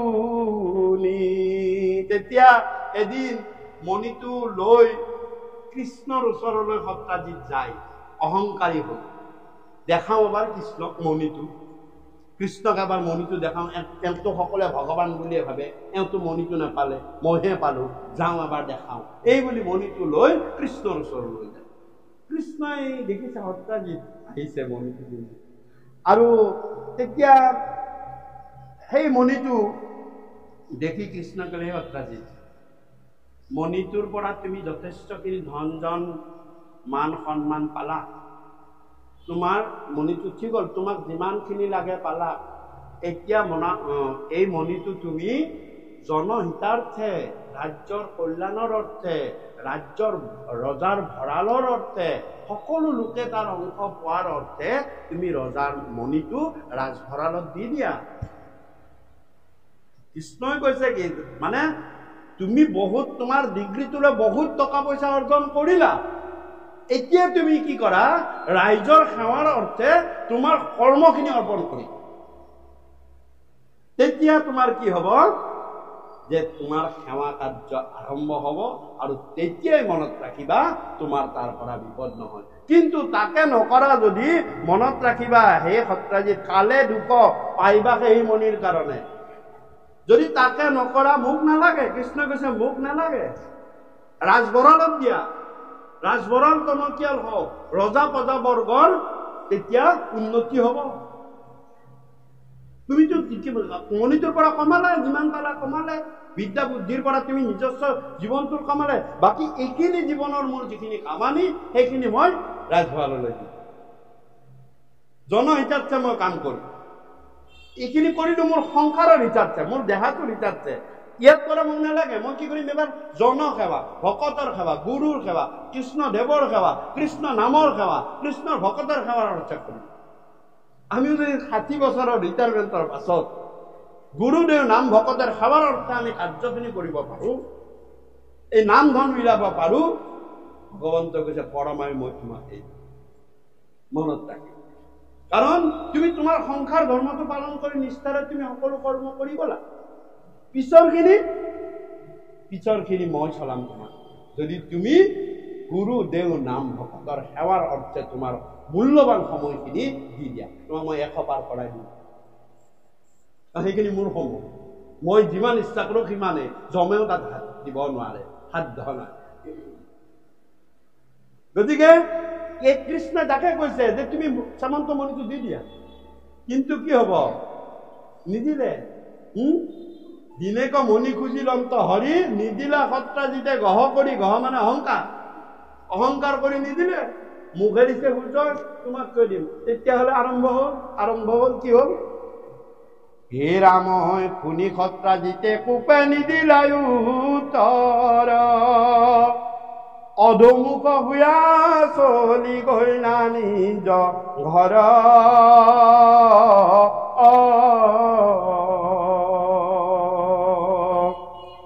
বহু ধন পায়া যিটো কৃষ্ণ কণৰ বীৰ বহু ধন পায়ো যিজনে কৃষ্ণ অৰ্পণ নকৰিলে হে পৰম লোভুদয় আগে আপুনি ভুল গতিকে মই এপাহতে এটা কথা কওঁ আমি প্ৰতিটো দিনৰ অৰ্জনৰ এক অংশ হলেও 100 ভাগৰ এক অংশ হলেও আমি গুৰুদেৱ নাম ভকতৰ কাৰণে অৰ্পণ নাম লওঁতে এটকা হলেও গুৰুদেৱ নাম ভকতৰ কাৰণে টেমাটোত হ'ব লাগে কিয় মই এইটো অৰ্পণ কৰিম আৰু ভগৱন্তই সেইকাৰণে তোমাক হিচাপ ৰাখে যে ই কাইলৈ মোৰ কাৰণে কিমান থব 10 টকা থব বেলেগ টকা দিও নিদিও এই 10 টকা মই তাক দিবই লাগিব এই 10 টকাৰ পৰা বঞ্চিত হোৱা মানে গুৰুদেৱ নাম ভকতৰ পৰা বঞ্চিত হোৱা। সেইকাৰণে কুচতুৰ নৰসকলে 1 টকা হলেও 10 টকা হলেও দিনটোত মানে ভগৱন্তক অৰ্পণ। কিয়? পিছৰ দিনাৰ কাৰণে 10 টকাৰ দায়িত্ব ভগৱান। 10 টকা দিব নাতে ভগৱানক যদি 10 টকা দিয়া মই 100 গুণ বঢ়াই দিম বুলি কৈছে ভগৱন্তই। বিপদামোদৰক কৈছে মোক 1 টকা দিয়াচোন, মোৰ শক্তি আছে, মই 100 কৰিম। কিন্তু দেৱতাক তুমি যদি 100 দিয়া তোমাক 10হে দিব পাৰিব। মই গুণ বঢ়াই দিওঁ, দেৱতাই গুণ কমাই দিয়ে। দেৱতাক লাগে, মোক নালাগে। গতিকে সেইকাৰণে ইয়াতো কৈছে যে তেওঁ কি কৰিলে, বহুধন ভায়া যিটো কৃষ্ণক নৰবিল। এতিয়া আমি এতিয়া কথাটো কৈছো, চাকৰিয়াল মানুহ কমচে কমটো আমাৰ প্ৰতিদিনৰ আমিতো প্ৰতিদিনতো 3000 টকা পাৰ ডে আমাৰ আহে। 3000 টকাৰ পৰা 10 টকা কিয় থব নোৱাৰে? 3000 টকাৰ পৰা বাৰু 3000 নাহে, 2000টো পাৰে দেশটো কোনো কথা আৰু হয়নে নহয়? চাকৰিয়াল বিলাকতো 2000 সৰু কথা। চৰকাৰে তোমাক প্ৰতিদিনৰ কাৰণে দেওবাৰ দিনৰ কাৰণেতো 2000 টকা দিছে, তাৰ পৰা তুমি 10 টকা থব নোৱাৰা, ইমান লাগি গ'ল। ভগৱন্তই কৈছে কি থচোন মোৰ কাৰণে। সেইকাৰণে কি হয় আমি গমেই নাপাওঁ। কেতিয়াবা এনে পইচা থলো কিন্তু ভগৱন্তই বোলে চামুচেৰে দিছা প্ৰভু, বেলচা মাৰি লৈ গুচি যাব, কথা নাই। ভগৱন্তৰ সেইখিনি শক্তি আছে। গতিকে আমি এইটো অভ্যাস কৰিব লাগে, অভ্যাস কৰিব লাগে।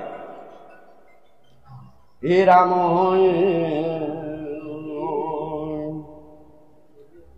হে ৰাম সৰ্ববিঘ্নি হৰে জিতু শ্যামন্তক মুনি।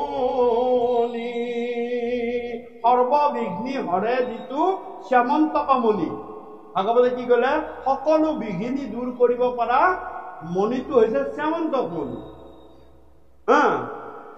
অ ৰাম কৃষ্ণ বিমুখে কি তুমি লাৱে বিঘিনি।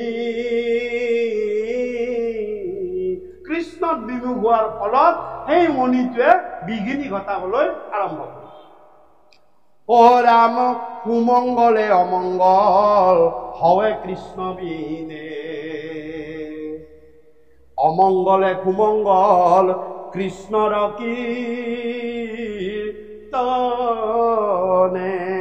কুমংগলে অমংগল, পাতিছো বাৰ্থডে, কেক চেক আনি বহুত মিঠাই চিঠাই আনি অন্ধকাৰত মানে এটা ৰুমত মানে মস্ত এটা কেক লৈ কি কৰিছো, হেপী বাৰ্থডে অমুকা বুলি কি কৰিছো, একদম মানে কেণ্ডেল 4ডাল জ্বলাই দি মস্ত এখন চুৰিৰে জ্বলি থকা কেণ্ডেলডাল ফুক মাৰি নমাই দি ঘচককে কাটিছো, আৰু নামটো ইতি কাটিছো, কাটি অঙহীয়ে বঙহীয়ে বিটাই খাইছো।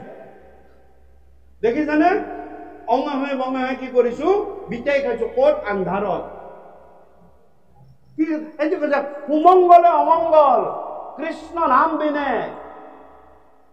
তুমি বাৰ্থডে পাতিছা, শুভ কাৰ্য এটা, শুভ জন্মদিন বুলি কয়, কিন্তু এতিয়া অমংগল হবলৈ আৰম্ভ কৰিছে, কাৰণ তাত কৃষ্ণৰ নাম নাই, কৃষ্ণৰ কীৰ্তন নাই।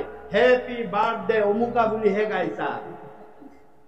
কিন্তু তাকে নকৰি যদি এনেকুৱা অনুষ্ঠান এটাৰে যে অমুকৰ বাৰ্থডেৰ উদ্দেশ্যে ভগৱন্তৰ নাম লোৱা হ'ল, ভগৱন্তৰ দায়িত্ব আহি যায় যে এই জীৱক মই বছৰটো ভালে ৰাখিব লাগিব, কাৰণ হেপী বাৰ্থডেৰ দিনা মোৰ নাম লৈছে, হেপী বাৰ্থডে অমুকা বুলি কেক কাটা নাই, আন্ধাৰত কৰা নাই, পোহৰত কৰিছে, হয়নে? মই তাক ভালে ৰাখিব লাগিব। দেখিছে, কুমংগলে অমংগল কৃষ্ণ নাম বিনে। সেইটো কাৰ্যত কৃষ্ণ নাম নাহে, আপোনালোকে চাব পাৰে। সেইখিনি ৰাজসিক খাদ্য আহিল, তাৰপিছত তামসিক খাদ্য আহি যাব, তামসিক খাদ্য আহি যাব।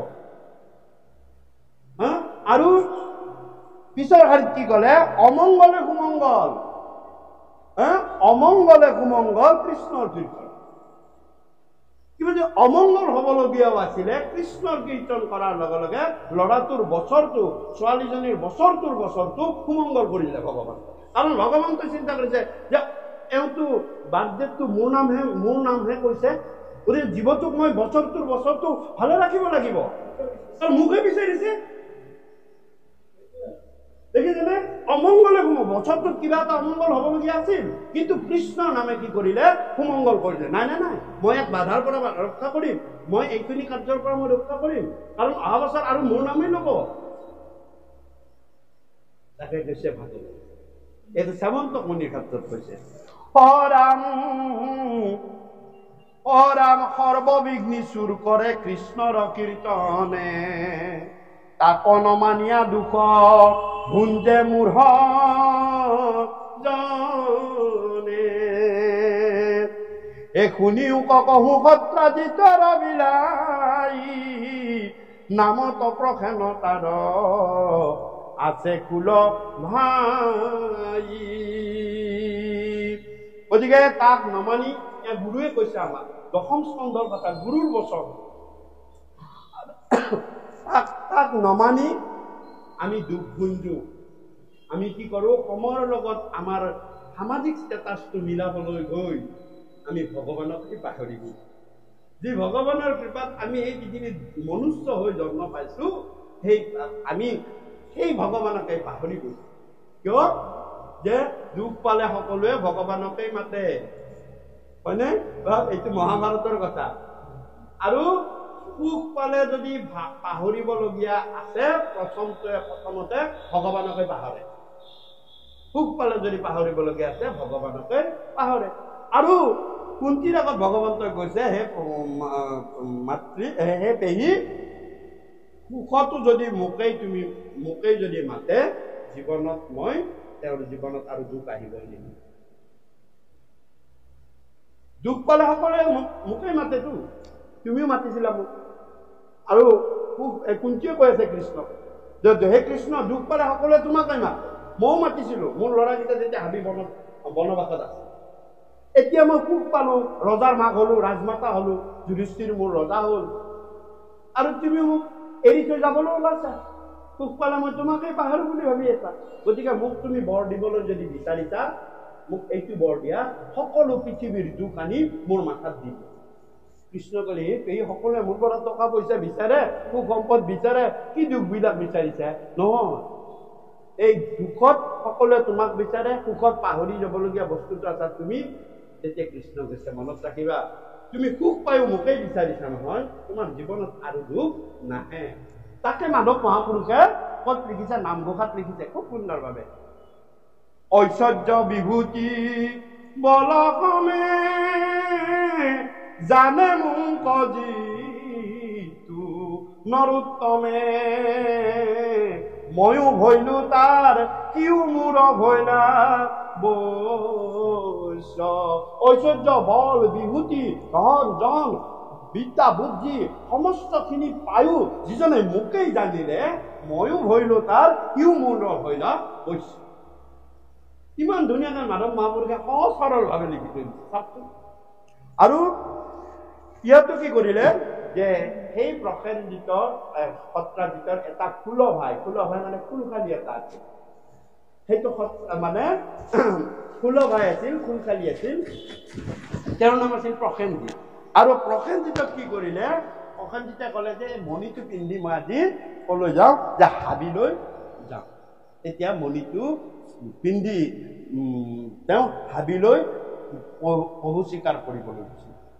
আৰু তাতেই মই কথাটো চমুৱাই আনিছো, আৰু তাতেই তেওঁ কি কৰিলে চাওক, সেই বস্তুটো প্ৰমত্ত কেশৰী নাম সিংহই লগ পালে। গুৰুৱে লিখিছে সিংহ, কিন্তু কি সিংহ?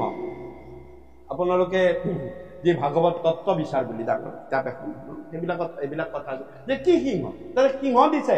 কি সিংহ? নাম সিংহ। নাম সিংহই লগ পালে। লগ পাই কি কৰিলে? প্ৰসেনজিতকটো মাৰিলে, ঘোঁৰাকো মাৰি পেলালে, লৈ গ'ল। নাম সিংহক লগ পালে ভকতে, জাম্বৱন্ত ভকত। 6জন ভকতৰ ভিতৰত জাম্বৱন্ত আছে, 6জন ভকত, 3জন দ্বাপৰ যুগৰ 3 জন মানে ত্ৰেতা যুগৰ ত্ৰেতাৰ 3 জন ত্ৰেতাৰ হল মানে হনুমান জাম্বৱন্ত আৰু বিভীষণ ত্ৰেতাৰ পৰা আছে আৰু 3 জন উদ্ধৱ মৈত্ৰেয় বিদুৰ এই 3 জন দ্বাপৰ যুগৰ 6 জন ভকত 6 জনৰ ভিতৰত জাম্বৱন্ত আছে জাম্বৱন্তই পালে অৰ্থাৎ নাম প্ৰমত্ত কেশৰী কলৈ আহি গল জাম্বৱন্তৰ হাতলৈ গুচি দেখিছে নামৰ পৰা নামৰ পৰা অৰ্থাৎ প্ৰমত্ত কেশৰী সিংহৰ পৰা জাম্বৱন্ত ভকতৰ ওচৰলৈ মণিটো গুচি আহিল যে মণি গুচি আহিল ৰিয়েকশ্যনটো নাইকিয়া হৈ গল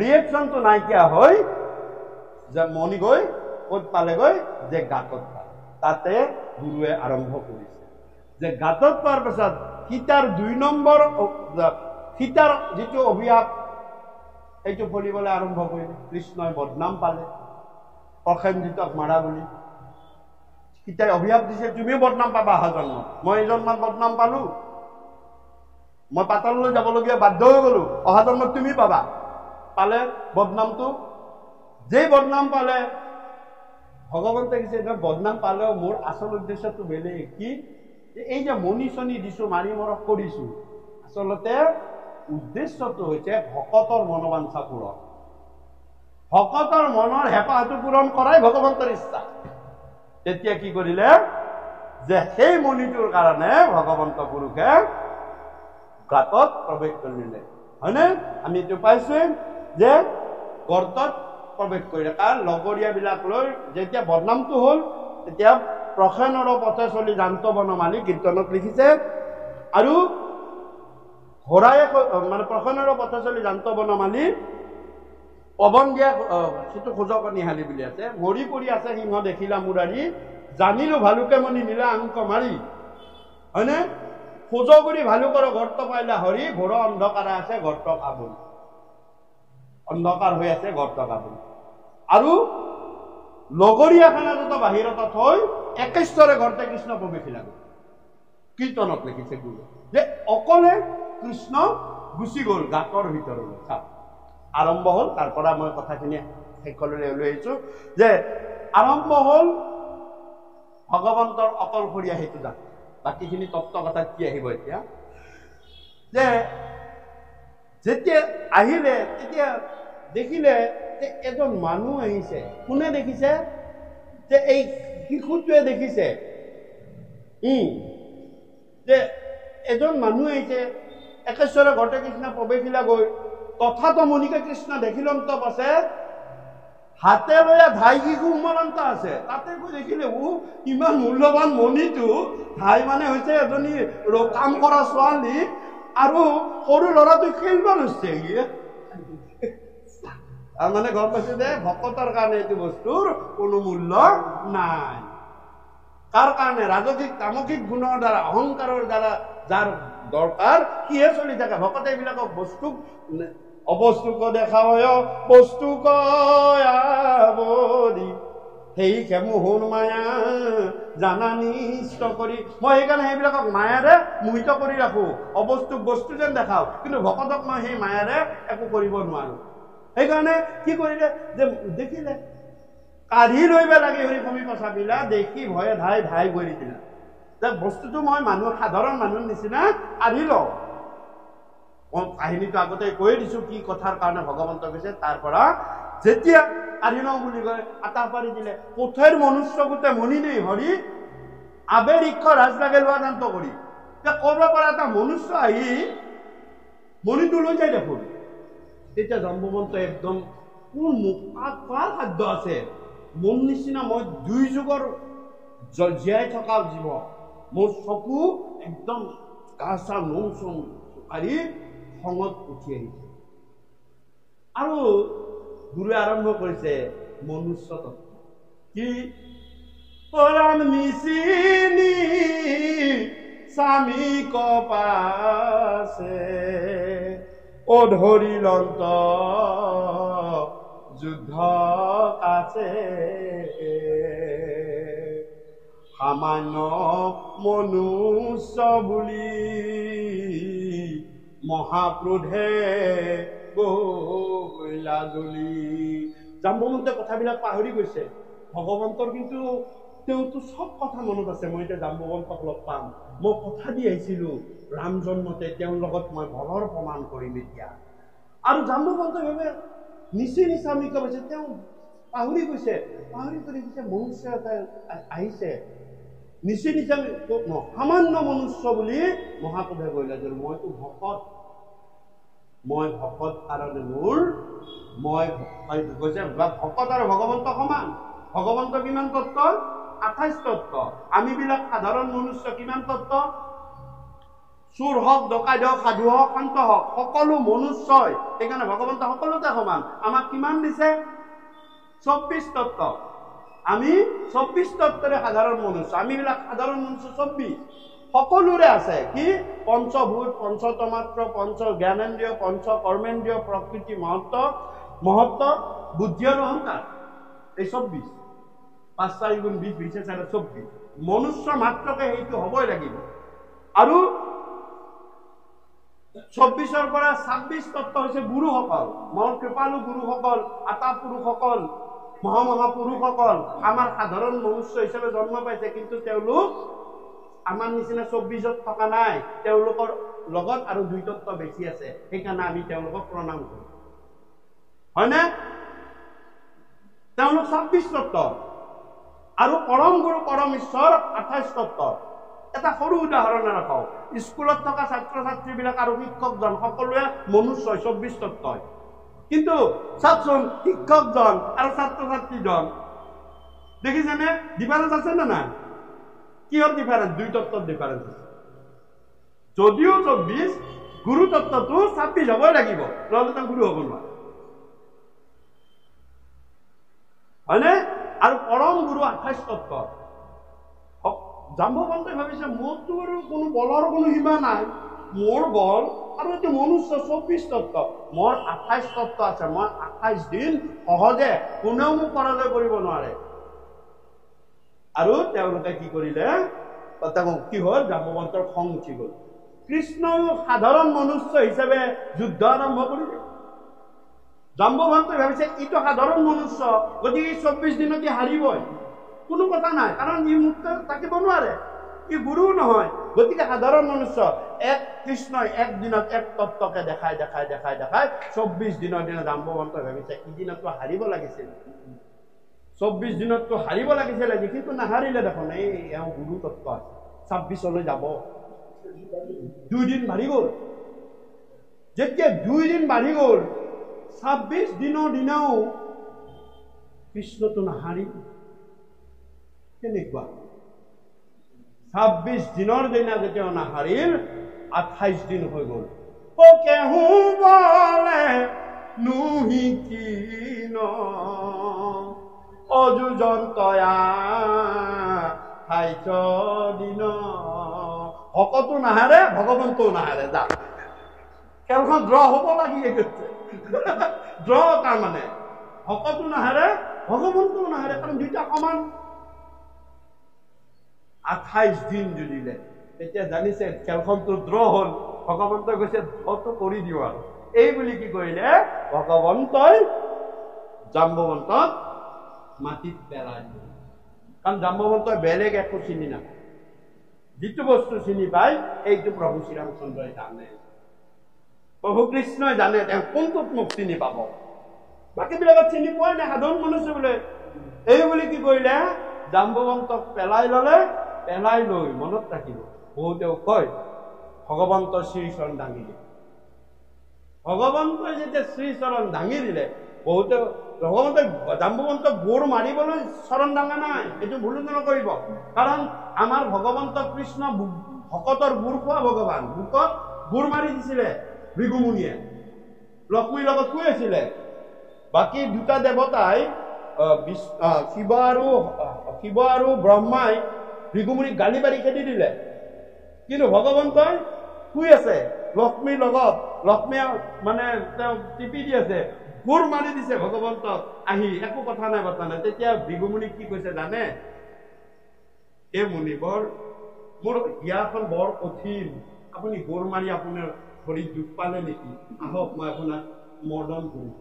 সেইকাৰণে সেইদিনাৰ পৰা ভগৱন্তৰ বুকুখনত শিৱচ্ছ পান্তি হ'ল, অৰ্থাৎ বুকুৰ নোমবিলাক য'ত ভৰি পৰিছিলে তাত বগা হ'ল। আপোনাৰ ভুৰ মই বুকু বাতি দিলোঁ, এই ভগৱন্তৰ শিৱচ্ছ পান্তি এইটো বুকুখনত নোমবিলাক য'ত ভৰি পৰিছিলে বগা, সেই বুৰ খোৱা ভগৱান আমাৰ। আৰু সেইদিনা ভকতক দেখে যেতিয়া দাঙি দিলে, জাম্বৱন্তই মাটিত পৰি দেখিলে যে প্ৰভু শ্ৰীৰামচন্দ্ৰৰ ভৰিৰ তলত যি 19টা চিন আছিল, 11টা আৰু 8টা, ভগৱন্তৰ সু ভৰিত 11টা চিন থাকে। আপুনি আপোনালোকে আমাৰ গৃহলৈকে আমাৰ ঘৰত যোৱাৰ মুখতে এখন ফটো আছে, তাত চাব 19টা চিন আছে। আমাৰ ঘৰত যোৱাৰ মুখতে থাকে, সোমোৱাৰ গেটটোত সেইটো ভগৱন্ত একফালে থাকে 8টা, একফালে থাকে 11টা, বাওঁকণীখনত 8টা থাকে। জব, স্বস্তিক, ব্ৰজ, শংখ, চক্ৰ, এনেকুৱা 19টা চিন থাকে। আৰু যেতিয়া দেখিলে এয়াতো মোৰ ভগৱন্ত প্ৰভু শ্ৰীৰামচন্দ্ৰৰ ভৰিত তলত থকা চিন, তেতিয়া জাম্বৱন্তই মনত পৰি গ'ল আগৰ জন্মৰ কথা। আৰু সেইকাৰণে মোৰ কৃপালু গুৰুৱে কি লিখিলে, তাৰপিছত কৃষ্ণ বন্দনা নিলিখিলে। আপোনালোকে গাই থাকে সহজ ঘোষাটো, কীৰ্তনৰ আটাইতকৈ সহজ ঘোষা কোনটো? কীৰ্তন আটাইতকৈ বেছি সহজ আৰু সকলোৱে গাই বেছিভাগ শুনা ঘোষাটো হৈছে ত্ৰাহি দেৱদামোদৰ যাদৱানন্দন দীনদয়া কিল স্বামী পৰাহায় নিস্তাৰ তোমাৰ চৰণে শৰণ পখিলো আমি। এইটো স্তুতি ঘোষা। তাতে লিখিলে কি, ওৰাম আগে নিচিনিলো এবেকে জানিলো তেন্তে তুমি শ্ৰী ৰাম। অজ্ঞানিক মুক প্ৰভুকে মিউক চৰণে কৰো প্ৰণাম। জানিলো তোমাক জগতৰ ঈশ্বৰ তুমি সনাতন হৰি, সমস্ত ভূতৰ তুমি পানবল জগত কয়াছা ধৰি। এ জানিলো তোমাক সেই ৰঘুনাথ যিটো ইষ্ট দেৱ মোৰ, সীতাৰ সন্তাপে জগতৰ বাপে কৰিলা প্ৰয়াণ ঘোৰ।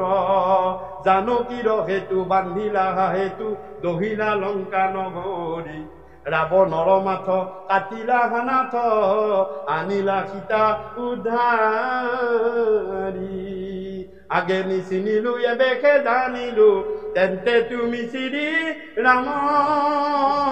অজ্ঞানিক মুক প্ৰভুকে মিউক চৰণে কৰো প্ৰণাম।